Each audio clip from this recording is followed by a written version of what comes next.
అమరావతి మహిళలపై అనుచిత వ్యాఖ్యలు చేసిన వైసీపీ నేత సజ్జల రామకృష్ణారెడ్డి హైకోర్టు శరణుజొచ్చారు.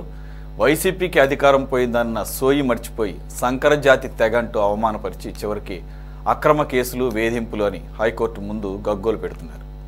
పైగా అనుచిత వ్యాఖ్యల వ్యవహారంలో రాష్ట్రంలో తనపై ఎక్కడ కేసు నమోదైనా వాటన్నింటిలోనూ ముందస్తు బెయిల్ ఇవ్వాలని కోరి మరోసారి అత్యుత్సాహం ప్రదర్శించారు. అసలు అడుసు తొక్కనేల, కాలు కడగనేల, సజ్జల మాట జారనేల, కోర్టును పాహిమామని కోరనేల.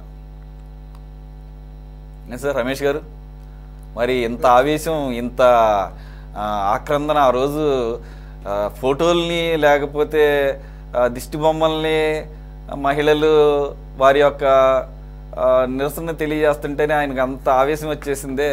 ఓకే, మరి ఉంచండి, అదే ఆవేశంతో ఉండండి, కట్టుబడి ఉండండి మీరు చేసిన వ్యాఖ్యలకి. సజ్జల రామకృష్ణారెడ్డి గారిని అంటున్నాను, రాక్షసులు లేదంటే గనక పిశాచాలు వాళ్ళు రెండిటికి సంకరం చేస్తే పుట్టిన తెగ, వచ్చిన జాతి అని, సంకర జాతి అని ఏ మాట మాట్లాడుతున్నావో తెలియనటువంటి సీనియర్ జర్నలిస్ట్ సజ్జల రామకృష్ణారెడ్డి గారు ఈరోజు ఏంటండి అంత భయంగల బల్లి అయితే ఎందుకు హైకోర్టుని బెయిల్ మీద బెయిల్ అడగడం, డీజీపీ గారిని డిప్యూటీ స్పీకర్ అడిగిన దానికి సరే ఎలాగో తెచ్చుకున్నారు.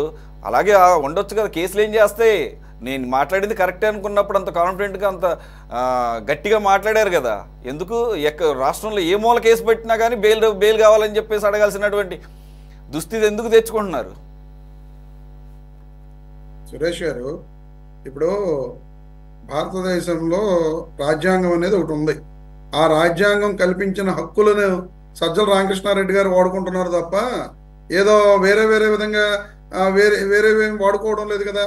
ఆ రాజ్యాంగం కల్పించిన హక్కుల్లో ఒకటైనా కోర్టుకు వెళ్ళడం అనేది ఆయన వాడుకుంటున్నారు. ఆ కోర్టులో రిలీఫ్ వస్తే ఖచ్చితంగా ఆ రిలీఫ్ ఆయన ఉపయోగించుకుంటారు. రిలీఫ్ రాకపోతే నేనేం కాదంటలేదు. ఎందుకు భయపడుతున్నారు? నేను దాన్ని ఏం తప్పు పట్టట్లేదు. అంటే మీ మనసుకు తెలుసు తప్పు చేశాను, తప్పుడు మాట మాట్లాడాను అన్న సంగతి, అది నేను అనేది తప్పు చేసినట్టుగా అర్థమవుతుంది కదా ఈ చర్యల వలన. సురేష్ గారు, ఇదే పవన్ కళ్యాణ్ గారు వాళ్ళ కార్యకర్తలని, నాయకుల్ని, జనసేన వాళ్ళని బాలకృష్ణ గారు అలగా జాతి వాళ్ళు అలాగేలాగా మాట్లాడారని చెప్పి డైరెక్ట్ గా మా ఎన్నో మీటింగ్స్ లో చెప్పడం జరిగింది. మరి ఏ రోజైనా ఒక్క జన సైనికుడైనా సరే బాలకృష్ణ గారి మీద కానీ ఎవరి మీదన్నా ఈ తెలుగుదేశం పార్టీ నాయకులు, కార్యకర్త అదే జన సైనికులు ఈ తెలుగుదేశం పార్టీ నాయకుల మీద, కార్యకర్తల మీద కానీ ఎవరి మీద కంప్లైంట్లు పెట్టడం జరిగిందండి? కేవలం మీరు చేయాల్సింది సార్, వాళ్ళ తరపున మీరు కేసులు పెట్టాల్సింది, తప్పేం లేదు. ఎవడన్నా తప్పే, ఎవడైనా కానీ, ఏ పార్టీ అయినా కానీ. మా మనోభావాలు ఒళ్ళు కొవ్వెక్కి ఏం మాట్లాడుతున్నామో లేకుండా టీడీపీ అవ్వచ్చు, జనసేన అవ్వచ్చు, వైసీపీ అవ్వచ్చు, బీజేపీ అవ్వచ్చు, ఎవరైనా కానీ అటువంటి మాట్లాడుతున్నప్పుడు మీరు కూడా ఇవ్వచ్చు కేసు. బాలకృష్ణ గారు ఆ రకంగా మాట్లాడారని చెప్పి పవన్ కళ్యాణ్ గారు మాట్లాడారు. ఒక్క జన సైనికుడైనా లేదా పవన్ కళ్యాణ్ గారైనా లేదా పవన్ కళ్యాణ్ గారి పార్టీ, జనసేన పార్టీ తరపు నుంచి అయినా ఎవరైనా ఒక్కళ్ళైనా ఆ రోజున కేసు పెట్టడం జరిగిందండి. అంతేకాకుండా బాలకృష్ణ గారు మా బ్లడ్ వేరు, మా బ్రీడ్ వేరు అని చెప్పి మాట్లాడుతూ లేపాక్షి ఉత్సవాలకి చిరంజీవి గారిని పిలుస్తున్నారా అంటే వాళ్ళకి అర్హత లేదని మాట్లాడారు. ఏ ఒక్క చిరంజీవి పైన కేసు పెట్టారు? కాదు, కేసు పెట్టలేదు కదండి. ఆగండి రమేష్ గారు, కాదు వాటిని చూసి స్ఫూర్తి పొందుతున్నారండి మీరు. కాదు కాదు కదా, ఆ మాటను చూసి స్ఫూర్తి పొందుతున్నారేంటి? అందులో సజ్జల రామకృష్ణ కాదు కదా, అందులో సజ్జల రామకృష్ణారెడ్డి గారు లాంటి స్టేట్ వ్యక్తి, Sajjala Ramakrishna senior journalist, government గత గవర్నమెంట్ లో ప్రభుత్వ సలహాదారు అయ్యుండి ఆయన ఈ వ్యాఖ్యలను చూసి స్ఫూర్తి పొందారనుకోవాలి. అయితే ఇప్పుడు స్ఫూర్తి పొందడం కాదు సార్, ఇక్కడ జరుగుతున్న వ్యవహారాన్ని చెప్తున్నా మీకు. కావాలని కుట్రపూరితంగా కక్షలు తీర్చుకోవడం కోసం ఈ విధమైన కేసులు పెట్టిస్తున్నారు. ఇది కక్ష తీర్చుకోవడం ఎలా అవుతుంది? ఇది కక్ష తీర్చుకోవడం ఎలా అవుతుంది రమేష్ గారు?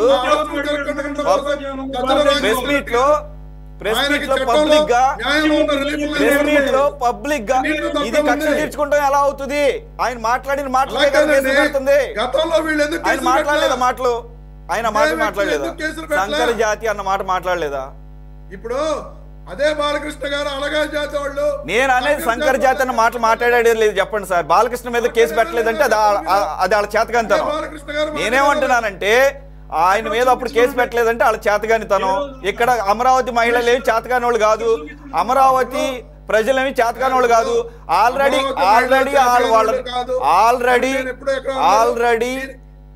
ఆల్రెడీ కొమ్మినేని అలాగే కృష్ణరాజు గారు గత 4 రోజుల క్రితమే మాట్లాడిన మాటలకే వాళ్ళు ఆ రకంగా గాయపరచబడి రోడ్డు మీదకి వచ్చి నిరసనలు తెలుపుతున్నప్పుడు ఆ టైంలో కానీ ఎప్పుడు మాట్లాడకూడదు. దాన్ని కూడా తప్పు పడుతూ మాట్లాడిన మాటకి తప్పుడు కేసు ఎలా అవుతుంది? ఇప్పుడు సురేష్ గారు, కొమ్మినేని గారి మీద కేసు పెట్టడం అనేది తప్పని చెప్పి సుప్రీంకోర్టే చెప్పడం జరిగింది. మీకు గత డిబేట్ లో కూడా నేను చెప్పడం జరిగింది. అమరావతి మహిళలందరూ నిజంగా ఆ విషయాల మీద బాధపడి ఉండి వాళ్ళకి ఇది ఉంటే నిజంగా అమరావతిలో ఉన్న ఎంతో మంది మహిళలు ఉన్నారు. కానీ వాళ్ళు ఎవరితోనూ కేసు పెట్టించకుండా కేవలం దళిత సామాజిక వర్గానికి చెందిన ఒక మహిళతోటి కొమ్మినేని శ్రీనివాసరావు గారి మీద, కృష్ణరాజు మీద, ఆ సాక్షి యాజమాన్యం మీద కేసు పెట్టించారు. ఈ రోజు కూడా మళ్ళీ అదే మహిళతోటి సజ్జల రామకృష్ణారెడ్డి గారి మీద కేసు పెట్టించారు. దీంట్లో మీకు అర్థం కావట్లేదండి ఎందుకు ఇటువంటి కేసులు పెట్టిస్తున్నారు అనేది? వాళ్ళు ఇప్పటికీ సమర్థించుకొని చేసిన తప్పుని మీరెందుకు సమర్థించుకొని మీరు కూడా మరో తప్పు చేస్తారు రమేష్ గారు? మీరు సమర్థించడం కాదు సార్, ఇక్కడ వాళ్ళు నిజంగా మీకు అదే చెప్తున్నా, శంకర్ జాతి అన్నందుకు కేసు పెడితే తప్పు లేదు. కానీ ఆ విధంగా కేసులు పెట్టకుండా ఎస్సీ ఎస్టీ కేసులు లేకపోతే మరో విధమైన కేసులు పెడుతుంటే తప్పు అని చెప్తున్నాం మేము. అటువంటి దొంగ కేసులు పెడుతున్నారు కాబట్టి కోర్టులకు వెళ్ళి రిలీఫ్ అడగాల్సిన పరిస్థితులు వస్తున్నాయి. ఆల్రెడీ తప్పు చేసే అవకాశం ఇచ్చినప్పుడు దాన్ని ఏ రకంగా మాక్సిమం సురేష్ గారు ఇచ్చేటట్టు కూడా మీరు ఎస్సీ ఎస్టీ కేసు ఎందుకు పెట్టారని చెప్పి ఎస్సీ ఎస్టీ సెక్షన్ లో శంకర్ జాతి అంటే ఒకసారి మీనింగ్ చూసుకుంటే రకరకాలు ఉంటాయి సార్. మరి అంతకన్నా పెద్ద మాట మాట్లాడాడు సజ్జల రామకృష్ణారెడ్డి గారు. ఆయన నోరు జారిన తర్వాత అర్థమైనట్టుంది. The intensity of derogatory comment he made on that day, he must have realized very soon after that comment, which is why he is going for the bail again and again. Srinivasarao గారు, ఒక్కటి sir, నేనైతే ఒక్కటే చెప్పదలుచుకున్నా. వైఎస్ఆర్సీపీ నాయకులు మొత్తం కింద నుంచి పైదాకా వాళ్ళ నోటికి ఏది వస్తే అది మాట్లాడటం బాగా అలవాటే. దాంట్లో సమస్య లేదు, ఒప్పుకొని తీరాల్సింది ఎవరైనా. తర్వాత అనేక రకాలుగా కోర్టులకు వెళ్ళటం, హక్కును కాపాడుకోవాలంటాం, సుప్రీంకోర్టుకు పోవడం, హైకోర్టు చుట్టూ తిరగటం వాళ్ళకి పని బాట, అదే తప్పితే ఇంకోటి లేదు. అనేక రకాలైన విషయాలు తీసుకోండి మీరు. ఇప్పుడు ఒక్కటే నేను అడిగేది కూడా ఈ డిబేట్ సందర్భంగా అడుగుతున్నా. కారుమంచి రమేష్ గారు అన్నట్టు ఒక దళిత మహిళ దాచి పెట్టించారన్నారు. ఒక చోట అయింది, గుంటూరు కాదు రాష్ట్రం మొత్తం మీద అనేక జిల్లాల్లో వాళ్ళ మీద 14 కేసులు రిజిస్టర్ అయినాయి. 14 మంది దళిత మహిళ. ఒకటి చెప్పండి, ఏదో ఒకటి మాట అంటారు, పక్కకు పోతారు. అది కాదు. అదేవిధంగా నేను కూడా చెబుతున్నా, ఇప్పుడు జరిగే అంశం ఒకటి, మీరు బాలకృష్ణ జోలికి పోయారు. నేను ఇవాళ చెబుతున్నా, మీ జగన్మోహన్ రెడ్డి గారు సొంత చెల్లెల్ని ఏమన్నాడు? చూపిస్తారా? ఎందుకు అబద్ధాలు ఆడతారు? జగన్మోహన్ రెడ్డి గారు సొంత చెల్లెల్ని తిట్టినట్టు మీరు చూపిస్తారా? రికార్డు నేను వాళ్ళ చెల్లెలే ఉంది. మీరు చూపిస్తారా? జగన్మోహన్ రెడ్డి గారు చెల్లిని తిట్టినట్టు మీరు చూపిస్తారా? శ్రీనివాసరావు గారు, ఒక్క నిమిషం. బాలకృష్ణ గారు అంశాన్ని అర్థం కానీ మళ్ళీ మీరు దానికి వెళ్తారు. ఇది కాదు, ఈ డిబేట్ ఉంది. ఇక్కడంటే ఆ మాట, ఆ మాట అంటే ఆ మాట, అది కాదు కదా. తప్పుడు మాట మాట్లాడింది ఎవరు మాట్లాడినా తప్పే. అయితే దాని మీద చర్యలు తీసుకున్నారా లేదా అనే దాని గురించి మాట్లాడుకుందాం. చర్యలు అప్పుడు తీసుకోలేదు కాబట్టి ఇప్పుడు తీసుకోకూడదు అని అంటే అటు కుదురుద్ది. సీనియర్ జర్నలిస్టు పార్టీని ఏకపక్షంగా నడిపినోడు వైఎస్ఆర్సీపీ మొత్తం ఆయన దగ్గర పోయారు, దాసోహం అన్నారు. అటువంటి పెద్ద నాయకుడు ఆయన ఇష్టానుసారం వాక్ స్వాతంత్రం ఉందండి. మనకు రాజ్యాంగం కల్పించినటువంటి సెక్షన్స్ లో వాక్ స్వాతంత్రం ఉంది. అయితే ఎదుటోళ్ళు కూడా ఇష్టం వచ్చినట్టు మాట్లాడడం లేదు ఎక్కడ రాజ్యాంగంలో. దాని పరిణామం తప్పకుండా త్వరలోనే ఇప్పుడు సుప్రీంకోర్టుకి వెళ్ళాడు, ఇంకొక కోర్టుకి వెళ్తాడు. ఎక్కడికి వెళ్ళినా సరే దాన్ని కూడా అటువంటి వ్యాఖ్యల్ని ఈ రోజు కూడా వెనక్కి తీసుకోవాలా. నేను పొరపాటు అయిందని ఈ రోజు కూడా పత్రికాముఖం కావచ్చు, ఛానల్స్ ద్వారా కావచ్చు, ఎక్కడ ఆయన దాని మీద చెప్పట్లా. నేను అన్నట్టు కోర్టుకు వెళ్ళొచ్చు, రాజ్యాంగబద్ధంగా అనేక రకాలుగా ఉండయి అని ఎట్టబడితే మాట్లాడి కోర్టులకు వెళ్ళి మళ్ళీ ప్రాధాన్యపడి తెచ్చుకోవడంలో దాన్ని ఎవరు కాదనరు. కాకపోతే పెద్దలైనటువంటి వాళ్ళు పిల్లలకు నేర్పే భాష విజ్ఞానం అయ్యేనా? ఒకరు కాదు, ఇద్దరు కాదు, 100 మంది ఇంట్లో కుటుంబ సభ్యులకి నేర్పే భాష అదే, మన బంధువులకు నేర్పే భాష అదే, ఫ్రెండ్స్కి నేర్పే భాష అదే, సమాజానికి ఏ మెసేజ్ ఇస్తున్నాం మనం? ఒక గౌరవపరమైనటువంటి సీట్లో కూర్చున్నాం. లేనప్పుడు వేరండి, సీట్లో గౌరవప్రదమైనప్పుడు, ఎంత గౌరవప్రదమైనటువంటి పొజిషన్లో ఉన్నప్పుడు మాట్లాడే విధానం వేరుగా ఉంటుంది. అంటే రిపోర్ట్స్గా చేస్తే కొమ్మినేని శ్రీనివాసరావు గారు, కృష్ణరాజు గారు వాళ్ళు మాట్లాడి, వాళ్ళు కూడా ఈ యొక్క మహిళల్ని ఏ విధంగా బాధ పెట్టారో, కొన్ని లక్షల కుటుంబాలు, కొన్ని కోట్ల మంది మహిళలు కన్నుల మీద నీళ్లు పెట్టారు. ఆ బాధ అంతా కూడా ఈ వైఎస్ఆర్సీపీ సాక్షి ఛానల్లో వాళ్ళు పెట్టి, డిబేట్లో పెట్టి ఎంతమందిని బాధ పెట్టారో మీరు చూసుకోండి. అదేవిధంగా దానికి ఓతంగా వాళ్ళన్నది తప్పు లేదన్నట్టుగా సజ్జల గారు రాక్షస జాతి, శంకర జాతి, ఏం భాష అండి అది? మనం చదువుకుంటుంది దేనికి? మంచి భాష, గౌరవించుకోవాలి ఒకరికొకరు. రాజకీయాల్లో ఎప్పుడైనా విమర్శలు ఉంటేనే ఎవరైనా పని చేయగలుగుతారు. కోటేశ్వరరావు గారు చెప్పినట్టుగా, బాజీ గారు చెప్పినట్టుగా విమర్శనాత్మకం కూడా ఎదుటి వ్యక్తుల్ని, ప్రజల్ని ఇబ్బంది పెట్టే విధంగా ఉండకూడదు. నువ్వు టీడీపీ వాళ్ళని, కొన్ని వందల మంది మహిళల్ని, మా హోమ్ మినిస్టర్ గారు కూడా మీరు గతంలో ఎన్నో రకాలుగా మాట్లాడారు, అనేక రకాలుగా మహిళలను కించపరిచారు. మహిళలు, రాజధాని మహిళలు పూర్వం తాతలు తండ్రులు సంపాదించుకున్న ఆస్తుల్ని రాజధానికి ఇచ్చి కడితే వాళ్ళని బూటకాలతో తన్నారు. మీరు ఎన్నో రకాలుగా ఇబ్బందులు పెట్టారు. వాళ్ళ పంచెలు పట్టుకొని రోడ్డు మీద గీడ్చారు. ఏమంటే మహిళలంటే అదే గౌరవం ఇచ్చేది మీరు? ఈ రోజైనా క్షమాపణ చెప్పబోవడం ఏంది? కోర్టుకు వెళ్ళి వాళ్ళ కాళ్ళు గడ్డాలు పట్టుకొని, మీ జడ్జీలని, వీళ్ళ లాయర్లను పెట్టుకొని, మీరు కొన్ని కోట్ల రూపాయలు ఖర్చు పెట్టి లాయర్లకు ఫీజులు ఇచ్చి ఈ చట్టాల్లో ఉండే లొసుగులు వాడుకొని మీరు చేస్తారు. లక్షల మంది మహిళలు, కోటి కుటుంబాల మహిళలు కళ్ళ మీద నీళ్లు పెట్టుకున్నారు మీరు చేసిన వ్యాఖ్యలకి.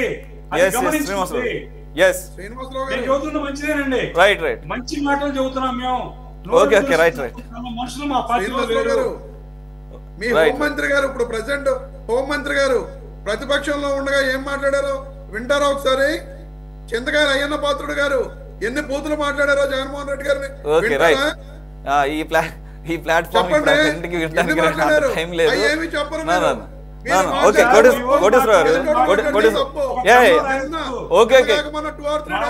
సార్ మీ రెండు పార్టీలు మీరే వెనక్కి తగ్గొద్దు, కానీ మేము ఫ్యూచర్ లో కూడా మేము ఇలాగే కంటిన్యూ చేసుకుంటాం అన్న రీతిలోనే ఉంది. మేము ఫ్యూచర్ లో కూడా ఇలాగే కంటిన్యూగా మాట్లాడుతాం, ఈ రకమైనటువంటి వ్యాఖ్యలే చేస్తాం అన్నట్టుగా ఉంది. చూస్తున్నారు, అందరూ కూడా అబ్జర్వ్ చేస్తున్నారు ప్రజలు. ఎవరు ఏ స్థాయిలో చేస్తారు, ఆ డిగ్రీ ఆఫ్ వైలేషన్ కూడా అంచనా వేసి దానికి తగ్గట్టుగానే మార్కులు వేస్తారు. ఆ డిగ్రీ కూడా చూస్తారు, ఆ పరిధి ఉంటుంది కదా, లైన్ కూడా చూస్తారు. కోటేశ్వర గారు ఒక్క నిమిషం పోయి. కోటేశ్వర గారు, ఇప్పుడు జనరల్గా ప్రొటెస్ట్ అనేది అనేక రూపాల్లో ఉంటుంది. ఈవెన్ హైయర్ ప్లాట్ఫామ్స్లో, ఈవెన్ ఇంటర్నేషనల్ ఏరియాలో కూడా మనం బ్లాక్ ఇంక్ చల్లటాన్ని చూస్తాం, చెప్పులు ఇసరటాలను చూస్తాం. ఈవెన్ ప్రెసిడెంట్స్ మీద కూడా డైరెక్ట్గా ఫిజికల్గా కూడా ప్రొటెస్ట్ చేయడం చూస్తాం వారి యొక్క దీంట్లో పరిధిలో. అలాగే ఫోటోల్ని, వారి చిత్రాలని, లేకపోతే వాళ్ళ ఈఫీజీస్ని, దాన్ని దిష్టి బొమ్మలు తగలబెట్టడం, దగ్ధం చేయటం, ప్రధానమంత్రులు అవ్వచ్చు, లేదంటే కనుక ఎవరన్నా నాయకుడు ఇష్టానురీతిగా మాట్లాడినా కానీ, మతపరమైన వ్యాఖ్యలు చేసిన సందర్భాల్లోనూ, అన్నిటికన్నా కూడా ఫోటోల మీద వాళ్ళ బాధను వ్యక్తీకరించడం, నిరసన తెలియజేయటం, అలాగే దిష్టి బొమ్మలు తగలబెట్టడం అనేది క్వైట్ కామన్గా చూస్తుంటాం. అటువంటి దాన్ని కూడా ఏంటో ఆయన ఎప్పుడు జీవితంలో చూడనట్టు, ఆయనకు అసలు దాని గురించి తెలియనట్టు, ఆయన చేసిందే జర్నలిజం, దానికి అంతా ఆయన ఆవేశపడిపోయి ఊగిపోతూ వాళ్ళు అసలు రాక్షసులు, పిశాచాలు, వీళ్ళు ఆ రెండు కూడా కాదు, ఒక సంకర జాతి రెండిటికి అన్నట్టుగా మాట్లాడి, మరి ఆయన నిజంగా కనుక కట్టుబడి ఉంటే ఈరోజు చిన్నపిల్లలాగా ఒక్క కేసే కాదు, రాష్ట్రంలో ఏ మూల ఏ స్టేషన్లో నా మీద కేసు పెట్టినా ఇప్పుడు నేను పెట్టే బెయిల్కి సంబంధించిన రిలీఫ్ వర్తింపజేసేటట్టు చూడండి. నేను ఫస్ట్ టైం, నాకు అది కూడా ఫస్ట్ టైం నేను చూడటం. ఏదైనా ఒక కేసుకు సంబంధించి వెళ్తారు, సరే ఆల్రెడీ ఆర్ఆర్ఆర్ డీజీపీకి రాసిన లేఖకు సంబంధించి రిలీఫ్ తెచ్చుకున్నారు. సరే ఇప్పుడు శిరీష నావిడ పెట్టిన కేసుకు సంబంధించి అడుగుతూ మిగిలిన రాష్ట్రంలో ఎక్కడ ఏ పోలీస్ స్టేషన్లో పెట్టినా కూడా అది అప్లై అవ్వాలనేది నేను ఇప్పుడే ఫస్ట్ టైం నేను ఈ రకమైన ప్లీ వినటం. మరి మేబీ లీగల్గా అది పాసిబిలిటీ ఉంటుందో తెలియదు. మరి అదే కనుక ఉంటే మరి వల్లభనేని వంశీ కానీ వీళ్ళంతా ఎందుకు ఉపయోగించుకోలేదు ఆ వెసులుబాటు అనేది అనిపించింది నాకు. ఫస్ట్ ఆఫ్ ఆల్ నాకు అనిపించింది ఏంటంటే ఈయన అంత ఊగిపోతూ అంత గట్టిగా మాట్లాడిన వ్యక్తి ఇంత బేలగా అసలు నన్ను ఒక్కరోజు కూడా నన్ను జైల్లో పెట్టకండి ప్లీజ్ ప్లీజ్ అన్నట్టుగా ప్రాధాయపడుతున్నట్టు కనపడింది సార్ అది. సజ్జల రామకృష్ణారెడ్డి గారి ప్రాధాయపడినట్టు కనిపించిందా లేకపోతే ఇంకోటి అనేటువంటిది ఆ హావభావాన్ని నేనైతే చూడలేదు. కానీ ఇటీవల జరిగినటువంటి పరిణామాలు యాంకర్ గా మీకు ఒక విశ్లేషకుడిగా తట్టుకోలేనట్టు ఆ నిరసనని తట్టుకోలేనట్టు ఆయన చిత్రపటాలని లేకపోతే ఆయన దిష్టి బొమ్మల్ని తగలబెట్టేస్తే కూడా అలా రెస్పాండ్ అవ్వడు మరి ఎవరు కూడా. మరి ఆ రోజు ప్రపంచం అంతా చూసింది ఊగిపోతూ. ఈరోజు నేను అనేది ప్లీ ద్వారా వెళ్ళింది. నేనేమంటున్నా అంటే the meaning he is approaching the court, the way he is approaching the court saying showing his cowardness, not able to backing his own comments. ఇప్పుడు సజ్జల రామకృష్ణారెడ్డి గారు ఏఐఎస్ఎఫ్ ఏవైఎఫ్ జాతీయ నాయకుడిగా ఆయన ఎదిగారు. ఆ సిపిఐలో ఉంటే డి రాజా తర్వాత లేకపోతే ముందు ఆయన జాతీయ కార్యదర్శి కూడా అయి ఉండేవాడు. ఆయన హయాంలో ఆ సంస్థలో అనేక దిష్టి బొమ్మలు దగ్ధం చేయడం లేకపోతే ఇలాంటి రకరకాల నిరసన తెలియజేయడానికి ఆయన ఇచ్చిన పిలుపులు ఆయన కూడా స్వయంగా పాల్గొన్నటువంటి అన్ని ఉన్నాయి. తెలియక కాదు. సమస్య ఏంటంటే నేర్చుకోవాల్సింది నేర్చుకోవట్లేదు, వయసుతో నిమిత్తం లేదు అనేటువంటిది ఒకటి. అందువల్ల ఇప్పుడు వైసీపీ నాయకులకు కానీ లేదా తెలుగుదేశం నాయకులకు కానీ లేదా జర్నలిస్టులకు కానీ విశ్లేషకులకు కానీ ఇప్పుడు వచ్చినటువంటి పాఠం ఏంటంటే ఒళ్ళు దగ్గర పెట్టుకొని వ్యవహరించకపోతే కేసులను ఎదుర్కోవాల్సి వస్తుంది. డెఫినెట్ గా సజ్జల రామకృష్ణారెడ్డి గారు కావచ్చు, కొమ్మినేని శ్రీనివాసరావు కావచ్చు, లేదా కృష్ణరాజు గారు కావచ్చు, సురేష్, కోటేశ్వరరావు ఎవరైనా కావచ్చు, ఒళ్ళు దగ్గర పెట్టుకొని అన్పార్లమెంటరీ వర్డ్స్ కనుక యూజ్ చేస్తే కేసులు పెట్టడానికి ఇప్పుడున్నటువంటి ప్రభుత్వం సిద్ధంగా ఉంది. అలా ఉండాలని కూడా నేను చెప్తున్నా. అలా ఉండాలి. లేకపోయేట్లయితే గతంలో ఎందుకు పెట్టలేదు? ఎస్, మన రమేష్ గారు చెప్పినట్టు అయ్యన్న పాత్రుడు తిట్టినటువంటి బూత్లు మామూలు కాదు. సభ్య సమాజం మామూలు మనుషులు అయితే తిట్టరు అటువంటి బూత్లు. ఎన్ని ఉన్నమాట వాస్తవం. ఎక్కడొక్కడ దానికి ఫుల్ స్టాప్ పడాలి. ఆ విధంగా ఇప్పుడు పెట్టేటువంటి కేసులన్నింటినీ కూడా ఎదుర్కోవాలి. సుప్రీంకోర్టుకు వెళ్తారా లేకపోతే ఇంటర్నేషనల్ కోర్టుకు వెళ్తారా, కోర్టులు ఖర్చు పెట్టుకుంటారా, పెట్టుకోండి. ఆ మాత్రం తెలియదా? మాట్లాడేటప్పుడు హావభావాలు ప్రదర్శించేటప్పుడు అనుభవించాలి. కోర్టు రిలీఫ్ ఇస్తే పొందండి, లేకపోయేట్లయితే కోర్టుల చుట్టూ తిరగాలి, లేకపోతే కేసులు, జైళ్లు. ఇవి ఎవరైనా కానీ స్వేచ్ఛ అనేటువంటిది మనకే కాదు, ఎదుటి వాళ్ళ యొక్క స్వేచ్ఛను కూడా మనం హరించకూడదు. దానికి ఉండేటువంటి పరిమితులు సుప్రీంకోర్టు కూడా చెప్పింది. అపరిమితమైనటువంటి స్వేచ్ఛ దేనికే ఉండదు, ఎదుటి వాళ్ళ స్వేచ్ఛను కూడా హరించకూడదు అనేటువంటిది సుప్రీంకోర్టు కూడా గతంలో చెప్పింది. అందుకని ఇక ముందైనా ఆయన అన్ని కేసులకి టోటల్ గా ఇస్తారా లేదా అవన్నీ కోర్టులు చూసుకుంటాయి. ఇస్తే మంచి ఏం జరుగుతుందంటే ఆయనకి తెలుసు, ఇవ్వకపోతే ఏం జరుగుతుంది అనేటువంటిది కూడా ఆయన తెలుసు. ఇవ్వకపోతే ఏం జరుగుతుందంటే మొత్తం ఊరూట ఎన్ని పోలీస్ స్టేషన్లు ఉంటే అన్ని చోట్ల కేసులు పెడతారు. అందులో ఎలాంటి సందేహమే లేదు. ఎందుకంటే మనం చూస్తున్నాం కదా అనేక మంది వ్యవహారం పట్ల. అందుకు సిద్ధపడాలి అంతే. రాజకీయాల్లో ఉన్న తర్వాత పదవులే కాదు, పూలు లేకపోతే రసగుల్లాలే కాదు, రాళ్ల దెబ్బలకు కూడా సిద్ధపడాలి రాజకీయ నాయకులు అన్నవాళ్ళు. సిద్ధపడతారా? పద్ధతి మార్చుకుంటారా? సభ్య సమాజం అసహించుకునే విధంగా నోటిని ఉపయోగిస్తారా, హావభావాలను ఉపయోగిస్తారా అనేటువంటిది ప్రతి ఒక్కళ్ళు నేర్చుకోవాల్సినటువంటి తరుణం వచ్చింది. లేకపోయేట్లయితే అనుభవించాల్సిందే అనేది మాత్రం నేను స్పష్టంగా చెప్పవచ్చు.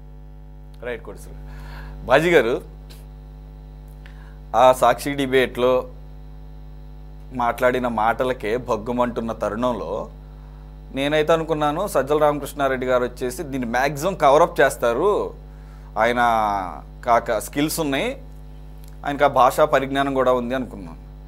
కానీ ఆయన ఆశ్చర్యకరంగా అగ్నికి ఆజ్యం పోసినట్లుగా ఆ రకంగా సంకరజాతనంగా అంటే నాకు పర్సనల్ ఇదేంటి ఇంత పెద్ద మాట అనేసాడు, ఇది నోరు జారేరు అనిపించింది. ఆయన కావాలని అప్పుడు ప్రిపేర్డ్గా అన్నట్టుగా డిబేట్ అంటే ప్రిపేర్డ్గా అయ్యిందని అంటున్నారు కుట్రపూరితంగా. అది వాళ్ళ ఆరోపణలు, అది వేరే విషయం. దానికి అవకాశం ఉంది. కానీ ఈయన కొద్దిగా ఎక్కువగా రియాక్ట్ అయ్యారని అనిపించింది. అది కూడా నిరసనల భాగం. అంటే ఆయన ఉద్దేశం ఏంటంటే సాక్షి ఆఫీసుల మీదకి వెళ్ళారు, సాక్షికి ఆయన ఒక టైంలో ఆయన మొత్తం చూసుకున్నారు కాబట్టి ఇప్పుడు కూడా ఉన్నారేమో తెలియదు ఆ బాధ్యతల్లో కూడా. సాక్షి మీదకి వెళ్ళారు, సాక్షి దగ్గర నిరసనలు చేస్తున్నారు. ఇంకొన్ని చోట్ల శృతి మించి గేట్లు వాళ్ళగొట్టి లోపలికి వెళ్ళారు, కొన్ని చోట్ల ఫర్నిచర్ కూడా ధ్వంసం చేశారనే దాన్ని జీర్ణించుకోలేకపోవడం మూలంగా వచ్చినటువంటి పదం. నవ్వు వస్తుంది కానీ అది అంత పెద్ద మాట మాట్లాడారేంటని నాకు అనిపించింది. ఇప్పుడు ఆయన దానికి క్షమాపణ చెప్పడానికి ఆయనకి ఏదో అహమడ్డ వస్తుంది కానీ దాని పర్యవసానాలు తీవ్రంగా ఉంటాయి అనేది అర్థమైపోయినట్టుంది ఆయన ఈ బెయిల్ ప్లీస్లో. దానికి ఆర్ఆర్ గారు అదే the same instant the same day react అయిన విధానం కూడా అదే అనిపించింది. అంటే the intensity of the word he used, I mean ఎంత తీవ్రమైనటువంటి పదజాలం అనేది.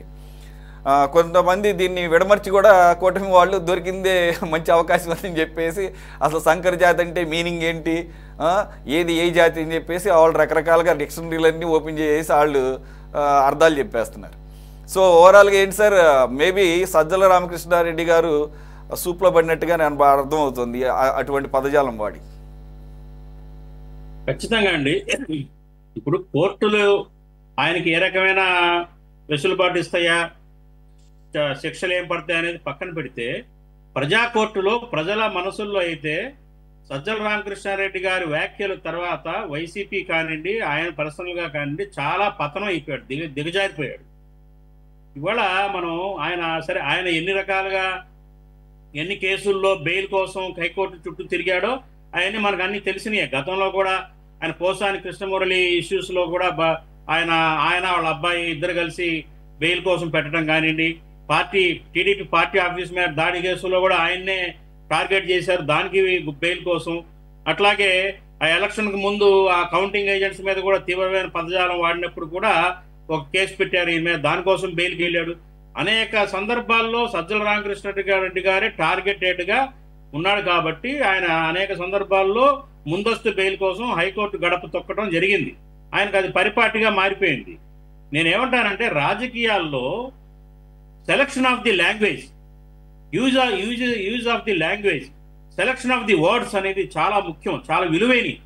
దురదృష్టవశాత్తు రెండు పార్టీలు కూడా, ఇప్పుడు ఆయన ఇందాక రమేష్ గారు చెప్తా ఉన్నాడు, అయ్యన్న పాత్రుడు ఏదో మాట్లాడలేదా, బాలకృష్ణ గారు మాట్లాడలేదా, వాళ్ళు మాట్లాడితే అది వాళ్ళ యొక్క సంస్కారం. వాళ్ళు మాట్లాడారని మీరు మాట్లాడతారా? వాళ్ళు మాట్లాడారని మీరు కూడా మాట్లాడి దిగజారిపోతారా? చెప్పండి. సజ్జల రామకృష్ణారెడ్డి గారు సంకర జాతి అంటాం కరెక్టా చెప్పండి ఆ మాట్లాడటం? అట్లాగే టీవీ డిబేట్లో కృష్ణరాజు గారు ఆ రకమైన వ్యాఖ్యానాలు చేయడం, మహిళల్ని కించపరచడం, అమరావతి నాకు ఆ పదం కూడా మాట్లాడటం ఇష్టం లేదు, ఆ రకంగా మాట్లాడటం అది సమర్థిస్తారా? నేను రమేష్ భాయ్ మన బ్రదర్ లాంటి నాకు వ్యక్తి, పార్టీలు మనం ఏ పార్టీల్లో పనిచేయచ్చు కాక, కానీ వాళ్ళు చేసే కుహానా సంస్కారంతో చేసే తప్పుల్ని మనం డిబేట్లో కూడా సమర్థిస్తే మన వ్యక్తిత్వాలకు విలువ ఉండదు. కాబట్టి రమేష్ భాయ్ కొంచెం అది మీరు తెలుసుకుంటే మంచిది. మీరు సమర్థించబాకండి. తప్పులు చేస్తారు, వాళ్ళు తప్పులు మాట్లాడతారు, మనం సమర్థిస్తే ఎట్లా? అది చాలా చాలా ఘోరమైన పదాలు వాడారు. బాజీ గారు ఈ రోజు రమేష్ సజ్జల గారు చేసినటువంటి వ్యాఖ్యని ఆయన తప్పు అన్నారు. అలాగే ద సేమ్ డే ఏ రోజైతే అమరావతిని ఆ రకమైన రాజధాని అని చెప్పేసి కృష్ణరాజు అన్నాడు, ఆ రోజు మన డిబేట్కి వచ్చారు, ఆ రోజు కూడా ఆయన పర్సనల్గా ఖండన చేశారు. ఆ విషయంలో రమేష్ గారి విషయంలో ఆ విషయంలో ఏమాత్రం ఆయన వెనకంజి కూడా చేసే పరిస్థితి ఎప్పుడు నేను చూడలేదు. నేనేమంటానంటే బాలకృష్ణ గారు మాట్లాడాడు కదా అని ఎందుకు ప్రస్తావించారు? ఆయన పార్టీ ప్రతినిధి బాజీ గారు కాదు, బాజీ గారు కృష్ణ గారు మాట్లాడతాడు, అయ్యన పాత్రుడు మాట్లాడతాడు, ఇంకొక అతను మా XYZ మాట్లాడతారండి. కొడాలి నాని మాట్లాడతాడు, పేటెంట్లు తీసుకున్నటువంటి కొడాలి నాని గారు మాట్లాడతాడు. ఇక ఆయన మాట్లాడితే అసలు చక్కగా విడమర్చినట్టు స్పష్టంగా కూడా ఉంటది. బాలకృష్ణ మాట్లాడేది అర్థం కాదు, అయ్యన పాత్రుడు మాట్లాడేది కూడా ఒకసారి అర్థం కాదు. మనం సమకాలీన రాజకీయాల్లో ఇవాళ మన రాష్ట్రంలో మరీ చాలా దిగజారిపోయిన ఈ మాటల బూతుల యుద్ధం, ఈ బూతుల యుద్ధం అన్నది చాలా దిగజారిపోయి ఉంది. ప్రజలందరూ ఏవగించుకుంటా ఉన్నారు, అసహించుకుంటా ఉన్నారు. Word is very valuable. అది ప్రజల్ని సమీకరిస్తుంది, ప్రజల్లో గౌరవం పెంచుతుంది. ఒక నాయకుడికి ఒక మాట ద్వారా, పవర్ఫుల్ మాట అన్నది ఒక మాట చాలా పవర్ఫుల్, ఎంతో గౌరవాన్ని తెచ్చిపెడుతుంది ప్రజల్లో. మంచి మాట, మంచి భావజాలంతో మాట్లాడటం, అవతల మాట్లాడినా మనం సమయం పాటించడం అనేది చాలా ముఖ్యం పాలిటిక్స్ లో. ఈ విషయాన్ని గ్రహించాలి. ఎవరైనా కానీ దిగజారిపోయి మాట్లాడి రాజకీయాలంటేనే అసహించుకునే స్థితికి ఇవాళ మనం చేర్చారు మన నాయకులు, ఏ పార్టీ అయినా కావచ్చు కాక. కాబట్టి ఇకనైనా దాని నుంచి బయటకు వచ్చి ఆంధ్రప్రదేశ్ రాజకీయాలంటే గౌరవం ఉట్టిపోయేటట్టు ఉండేటట్టుగా ప్రవర్తిస్తే మంచిది. రాజకీయాలు చేయండి, తప్పులుంటే విమర్శించండి, పాలనాపరమైన తప్పులుంటే మనం ఖచ్చితంగా నిలదీయాల్సిందే. ఎవరైనా కానీ పాలసీ మ్యాటర్స్ లో మాట్లాడదాం, కానీ ఆ బూతులు మాట్లాడటం కానీ ప్రజలను అవమానించడమే కదండి అది. మీరు ఒకటే విషయం, ఎవరు మాట్లాడినా కానీ ప్రజల్ని అవమానించడమే. ప్రజలు అన్నీ కూడా సహిస్తారు, మన బూతుల్ని ఒప్పుకుంటారు. మనం ఏం మాట్లాడినా ప్రజల్లో చెల్లుబాటు అవుతుంది అనే ఒక అహంకారం కానీ ఆ ధీమా ప్రజలను అవమానించడమే. కాబట్టి ఈ ధోరణి అనేది పోవాలి. దీనికి సురేష్ గారు మన మీడియా తరపు నుంచి కూడా కృషి చేయాల్సిన అవసరం ఉంది ఖచ్చితంగా. ఎందుకంటే ఏదో కొన్ని ఛానల్స్ లో వీటిని ఎంకరేజ్ చేస్తూ ఉంటారు. ఎవరో ఇద్దరు మాట్లాడుకొని తిట్టుకుంటున్నారు అనుకోండి, అతని బొమ్మ ఇతని బొమ్మ పెట్టి వర్సెస్ పెట్టేసి హైలైట్ చేస్తూ ఉంటారు. ఇది కూడా కరెక్ట్ కాదు. వీళ్ళని హైలైట్ చేస్తారని వీళ్ళు ఇంకా రెచ్చిపోయి మాట్లాడుతూ ఉంటారు. కొంతమంది చూశాను, మన రమేష్ భాయ్ కాదు కానీ వైసీపీ పార్టీలోనే కొంతమంది ఉన్నారు, రకరకాల బూతులు. అదృష్టవశాత్తు మీ ఛానల్లో పిలవట్లేదు వాళ్ళని. ఏమంటారంటే సంయమనం పాటించాలి. మనం ఏదైనా ఎవరైనా కానీ కావచ్చు కాక మనం సంయమనం పాటిస్తేనే అవతల మనిషిని ప్రశ్నించే హక్కు ఉంటుంది మనకి. అవతల మనిషి బూతులు మాట్లాడితే, తప్పు మాట్లాడితే మనం ప్రశ్నించే హక్కు మనకు ఉంటుంది. వాళ్ళు మాట్లాడారని మనం కూడా మాట్లాడితే మనం హక్కు పోగొట్టుకున్నట్టే కదా. సో నేనేమంటానంటే కరెక్ట్ కాదు. ఏదైతే సజ్జల రామకృష్ణారెడ్డి గారు జర్నలిస్ట్ గా ఒక పత్రికా సంస్థకి ఎండిగా వ్యవహరించాడు, ఆయన ఈ రకంగా అంత ఆగ్రహానికి గురవ్వాల్సిన అవసరం లేదు. ఖండించాలి. ఏదైతే డిబేట్ లో, సాక్షి ఛానల్లో జరిగిన డిబేట్ లో ఉన్న దొర్లిన పదాల పట్ల ఆయన రియాక్షన్ ఎలా ఉండాలి, ఆయన ఖండించాలి. తప్పు జరిగింది, తప్పు మాట్లాడారు, కరెక్ట్ కాదు, అలా మాట్లాడకుండా ఉండాల్సింది కాదు అని మాట్లాడాలి ఆయన. అది పోయి ఈ మన నిరసన వ్యక్తం చేసిన మహిళలందరినీ కూడా రాక్షసులు, పిశాచాలకు పుట్టిన సంకర్ జాతి అంటే అసలు ఎంత ఘోరమైన మాట అంటది. మళ్ళీ హైకోర్టు చుట్టూ బెయిల్ కోసం తిరగటం, ముందస్తు బెయిల్ కోసం తిరగటం, బూతులు మాట్లాడటం దేనికి, కోర్టుల చుట్టూ తిరగటం దేనికండి? కాబట్టి ఇది చాలా తీవ్రంగా సజ్జల రామకృష్ణారెడ్డి వ్యవహార శైలి, ఆయన చాలా దుందుకుడు వ్యవహార శైలిని ఖండిస్తా ఉన్నాం. కరెక్ట్ కాదు. ఆయన స్థాయికి దిగజారి మాట్లాడాడు అనే నేను చెప్తాను sir. Suresh garu thank you very much for joining. Baji garu, Koteswara Rao గారు, రమేష్ గారు అండ్ శ్రీనివాసరావు గారు. ఇది వాళ్ళ టాప్ డిబేట్. మరో అంశంతో మళ్ళీ కలుద్దాం. Stay tune to city 24/7.